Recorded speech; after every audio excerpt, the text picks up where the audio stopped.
চট্টগ্রামের আনোয়ারা বারখাইনের শোলকাটা গ্রামে কালের সাক্ষী হয়ে দাঁড়িয়ে আছে ঐতিহাসিক চুরুত বিবি মসজিদ। 1700 শতকের এই মসজিদকে ঘিরে এলাকায় ব্যাপক কথা প্রচলিত আছে। মসজিদের দক্ষিণ ও পশ্চিমে রয়েছে বিশাল দুটি দিঘি। দক্ষিণের দিঘিটি চুরুত বিবি দিঘি আর পশ্চিমের দিঘিটি আমির খাঁ দিঘি নামে পরিচিত। আর আমির খাঁ দিঘির দক্ষিণে শেখ রাজার বসতভিটা নামে পরিচিত একটি বসতভিটা রয়েছে।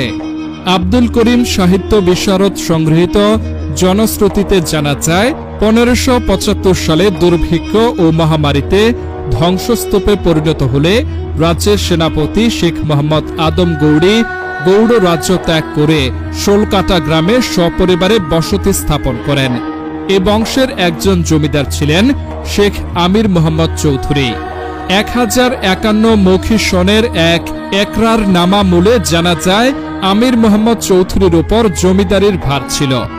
ইতিহাস গবেষক জামাল উদ্দিনের দেয়াং পরগনার ইতিহাস গ্রন্থ থেকে জানা যায় আরাকান রাজসভার মহাকবি আলাউলের দ্বিতীয় কন্যা চুরুত বিবির বিয়ে হয় দেয়াং পরগনার মোগল অংশের দেওয়ান পরিবারের এক জমিদার বাড়ির ছেলে দেওয়ান আমির মোহাম্মদ চৌধুরীর সাথে।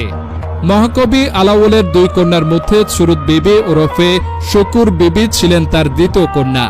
বিয়ের পর আমির মোহাম্মদ চৌধুরী স্ত্রীর নামেই এ চুরুত বিবি মসজিদ নির্মাণ করেন। ধারণা করা হচ্ছে মোগল শাসনামলে 1713 থেকে 1718 সালে এই মসজিদ নির্মিত হয়। মসজিদের মোতাওয়াল্লি ও কমিটির সভাপতি স্থানীয় ইউপি সদস্য আবুল কাশেম আমাদেরকে জানান,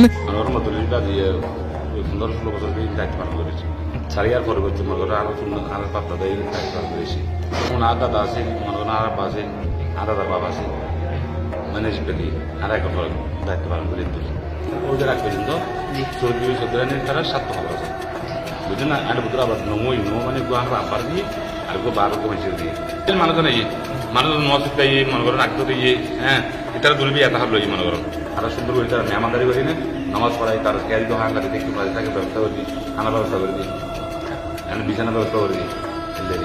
চুরুত বিবির মসজিদের দক্ষিণ পাশে রয়েছে সারি সারি 12টি কবর।